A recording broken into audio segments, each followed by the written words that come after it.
Those grunts! Are they doubting my ability? I'm gonna go out there and show them who the boss is around here. Point out all their mistakes. Those suckers will be sorry they ever crossed me. Oh, big cheese! Who are you? The all-knowing manager sensei. You think you're the biggest cheese around? Doing what you think you're doing is right? Yes. Telling your workers what they did was wrong and continue to seek the mistakes? Oh, what do you mean? And how did you get into my office? It doesn't matter how I got here. I'm going to teach you how to become the best bootlegger big boss in town. How to manage your goons so they can carry out the operations without your constant support. Everyone will feel like they're a part of the team and do their part. And you'll be the most proud boss ever. You'll be the cat's meow. Stop it with the weird slang. How am I already not the greatest manager? For one, you haven't left your office once yet since you got here. Oh. To become a great boss, you must get involved and talk with your workers. Make a plan. What kind of plan? You need to set goals with them. What is desired as a result and how their attitudes need to match it so that it can be accomplished. This process is important so they will know what they need to do. How will they be able to make progress if they don't even know what to do? Dang, you're right. Now that I told you your first step, scrap! Right. Alright, you bums. I'm the new boss in this business, and we have about 20 speakeasies to operate. 20 hottest ones in the nation. The beer won't be able to transport itself. Boss, what do we need to do? Our goal is to bootleg and transport about 100 gallons of beer to all these places in the next 3 days. Ham, you find the brewers and make them wrap up quickly. Porky, you go make sure you contact all the other branches. Got it!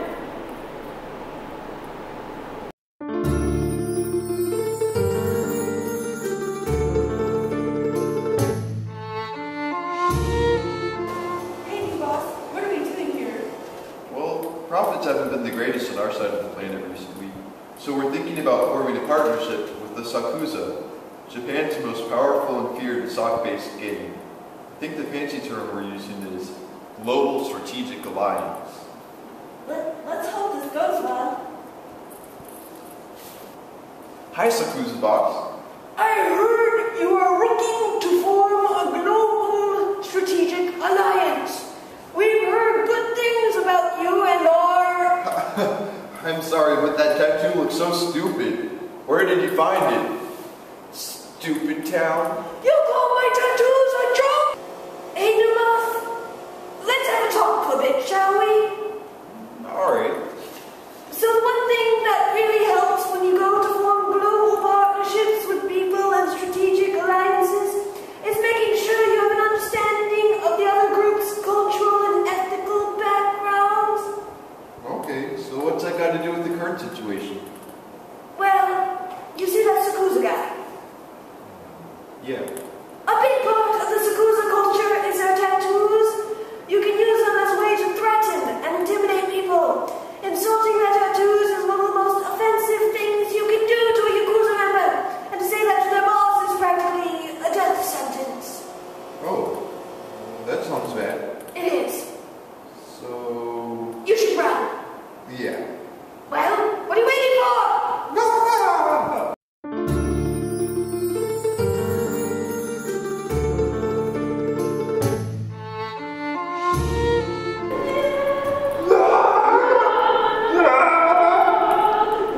Take cover! Boss, we're under fire. The mafia down the block is trying to take all of our absinthe. What are we going to do? Well, first, let's identify the problem. Boss, what is the situation looking like right now? It seems like the opposing mafia is killing us. So let's identify our decision criteria. The types of guns, the number of opposing sockmen, the number of shots fired, and estimated bullets remaining. Let's evaluate the priority weights next. Well, it's obviously important that we minimize the amount of casualties on our side, and increase the casualties on their side. Both of these would be weighted in high importance. I can consult an expert to determine what sort of guns the enemies have, to see whether it's safe to use our grenade. Of course, that will lower our grenade stock, so we'll have to balance that with... Fool! What are you doing? I'm proceeding through the 8-step decision-making process. No, you bimbo! There's a time for thought-out rational decision-making, and it's not now, Big Cheese. You need to decide now! Guess you're right. Lots of blood has been spilled while I've been thinking out loud. We need to just take them out and call on our other members for backup immediately. Everyone, move out! Finally! Boss made a decision.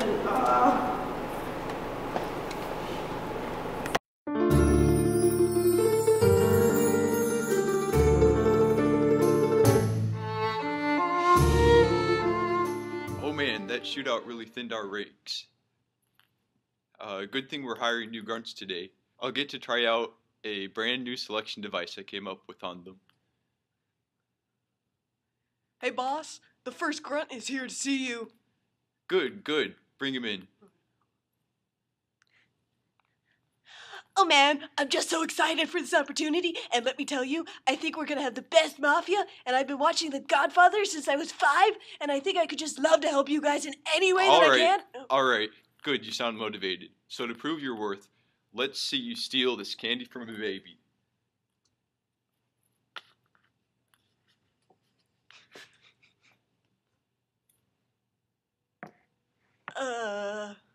Come on, I don't have all day. Like this? Perfect. I think this proves without a doubt that you're fully capable of hitman work. Seriously? Do you seriously think that it's a good measure for a mafia hitman? I thought so. Are you sure? Are you really sure? A mafia hitman. Are you sure? No, it's not. Not even close. When you're coming up with a selection device, it needs to have 2 qualities, reliability and validity. Stealing candy from a baby is not a reliable measure for determining if someone is cut for the mafia or not. It's not even remotely valid. So no, you should find a different measure, one with bearing on what they'll actually be doing. Like, shooting guns? There you go! Okay, fresh meat. Game's changed. Shoot this gun instead. What's the gun again? Oh boy.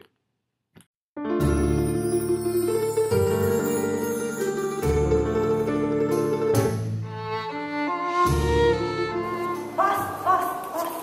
What is it? I'm busy. I'm looking for inspiration right now. We're falling behind the competition. I have an idea, boss. It's really good. What is it? Spit it out. We should make cute little teddy sock bears.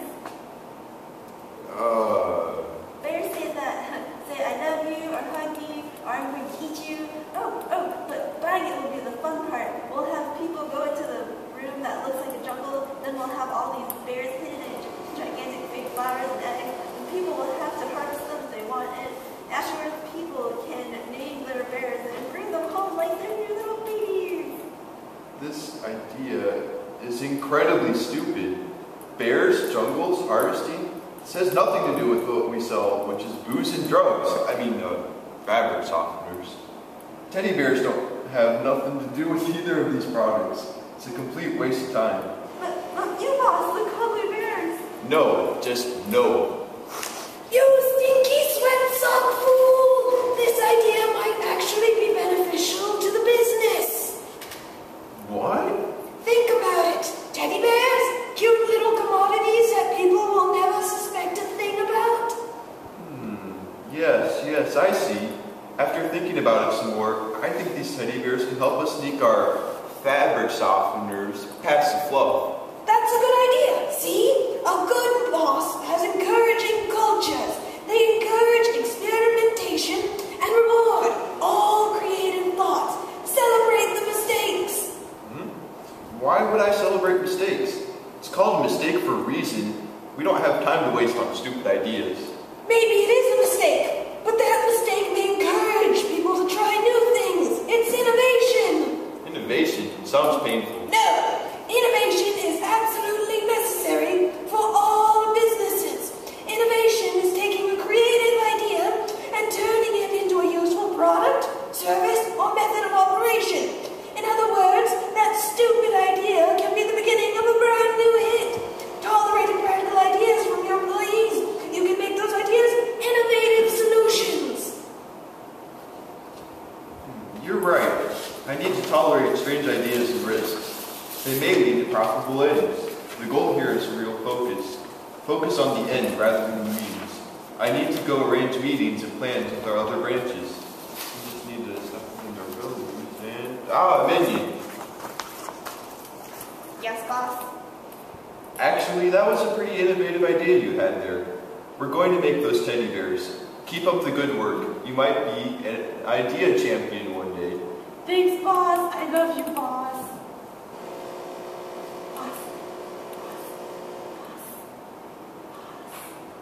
What? You're the best, boss.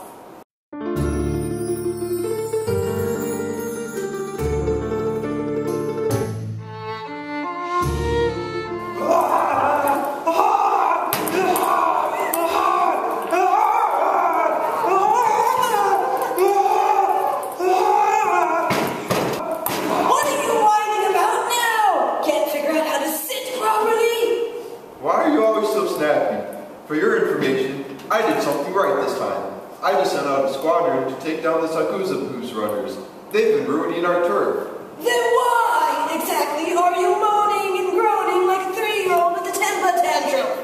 Well, I just sent out a squad of thugs to kill people. That's not exactly right. Right.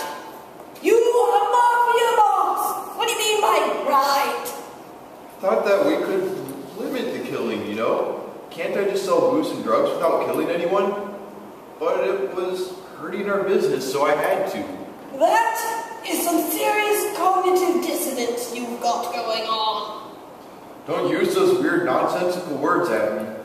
No. Cognitive dissonance is when your attitude and your behavior are different. So you don't want to hurt anyone, but you just send out your guns to kill people. Not exactly on the same train.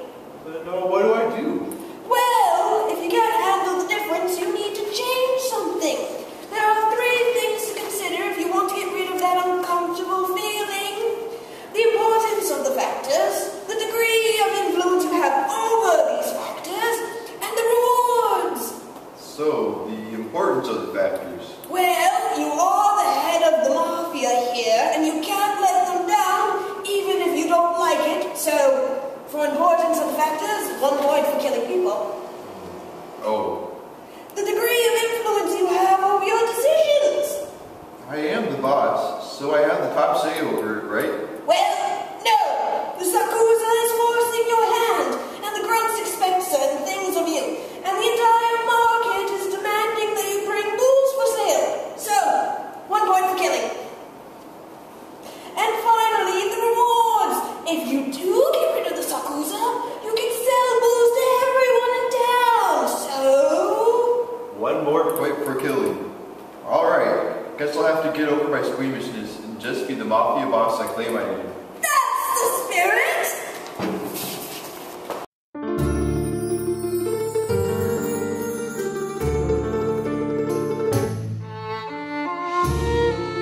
All this good like booze. Oh, boss. How are we going to get this back to the office? I don't know, you should figure that out yourself. All by yourself. That's why I hired you. By myself? Okay. If I use my mouth to pick the plum box, and I can attempt to carry the rest on my back, yeah, I'll try that.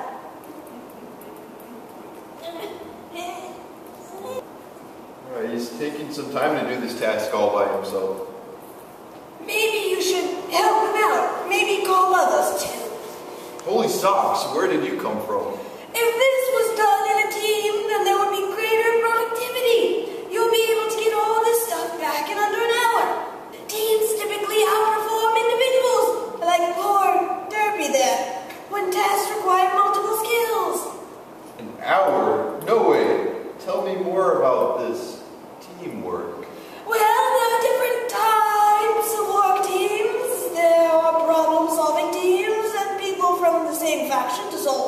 problem. Self-managed teams, teams that operate without a manager. There are the cross-functional teams where people are different factions cross traditional department lines and work together. Lastly, there are virtual teams. They use technology to link physically diverse and disposed members to achieve common goals. Technology is like a phone? No, they use the internet.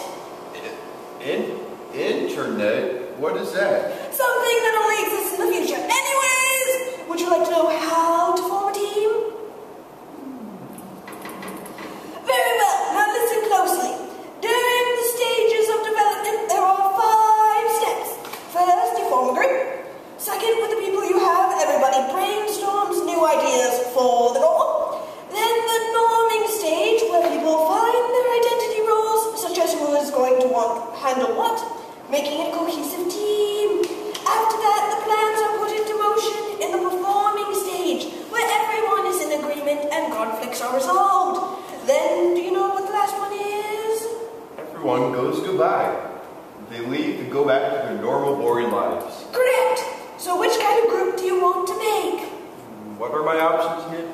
You can either make a command group, where individuals have to report directly to whoever they are given, sort of like a hierarchy, or you can make a task group.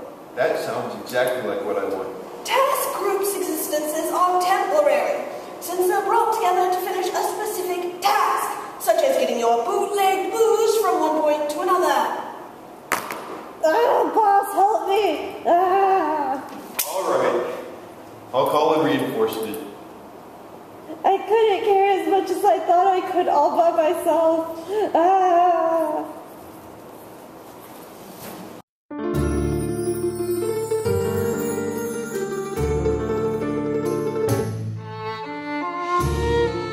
Come on, guys. Let's throw a boss surprise birthday party. What? A birthday? Yeah, let's do that. We'll have cake and cookies, pin the tail of the donkey. Hey guys, what are you doing? Throwing a birthday party for boss. Shh. No, he knows now.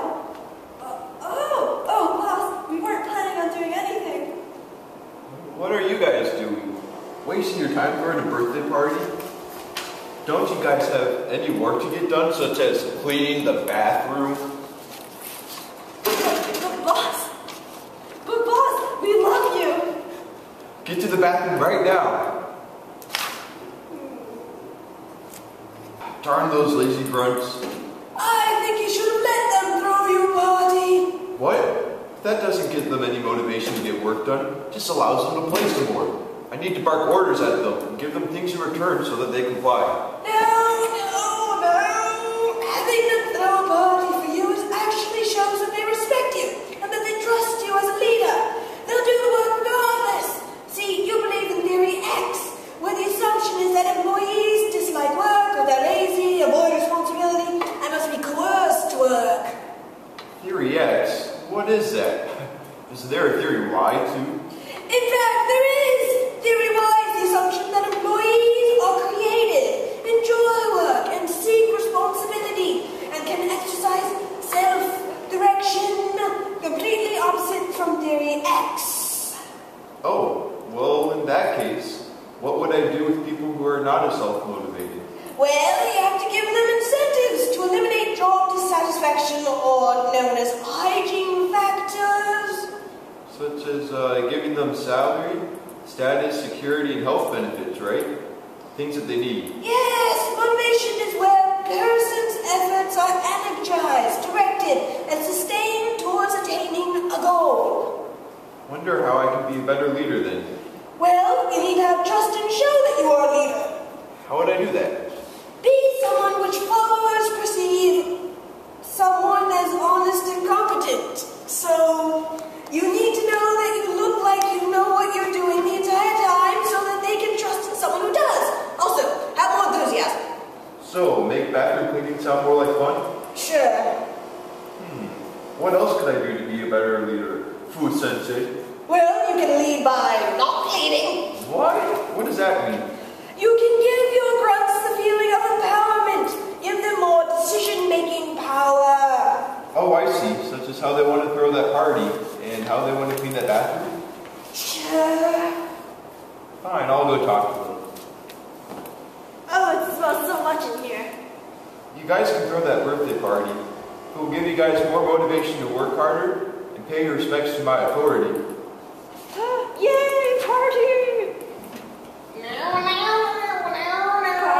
Party.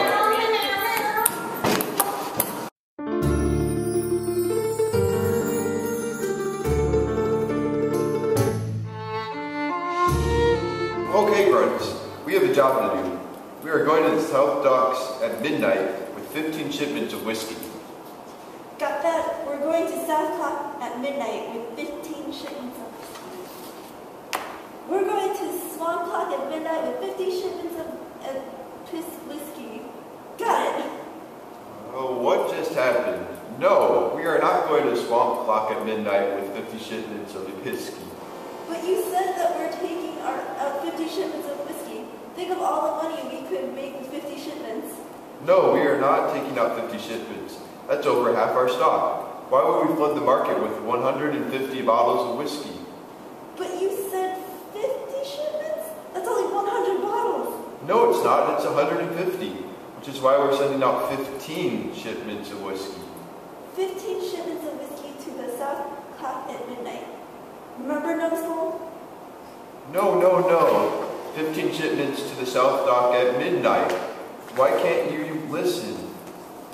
Well, maybe if you communicated more effectively, this wouldn't be a problem. More effectively, I'm saying it straight to their faces. But you must consider what communication is. Communication is a transfer of understanding and meaning from one person to another. And there are several ways to do it. For you, right now, the choices are oral and written. Oral and written. Okay. And? Mind your tone, that's an entirely different lesson. Anyway, oral is when you pass the message verbally. You say it right to someone's face. Like what I just did. Correct. Oral communication has its advantages. The receiver can respond. Immediate feedback. The disadvantages are this mess we just made, where someone misunderstands and the message is ruined. Sometimes it's even misunderstood on purpose. Like when the grunt wanted to sell 50 shipments instead of 15 for profit. That too. What happened when I said shipment? They thought it was a completely different number. You thought 50 shipments of whiskey was 150 bottles. But the grunt thought 50 shipments was 100 bottles. That happens when people have different definitions for words. Your shipment was different than his shipment. It probably didn't help when you started yelling. That messes up the message too. And what am I supposed to do? Write it down? Exactly! Written communication is more precise. All the grunts will look at it and read, South Dock at midnight with 15 shipments of whiskey. No telephone game. And how do I know if they all understand? That's one of the disadvantages. You can't get immediate feedback with some written messages like email or notifications. However, you can give all of them notes while at a meeting and then ask if they understand. Fine, but better work. Now tell me what we're doing tonight. We're going to South Dock at midnight with 15 shipments of whiskey. Good, and I'll count the bottles.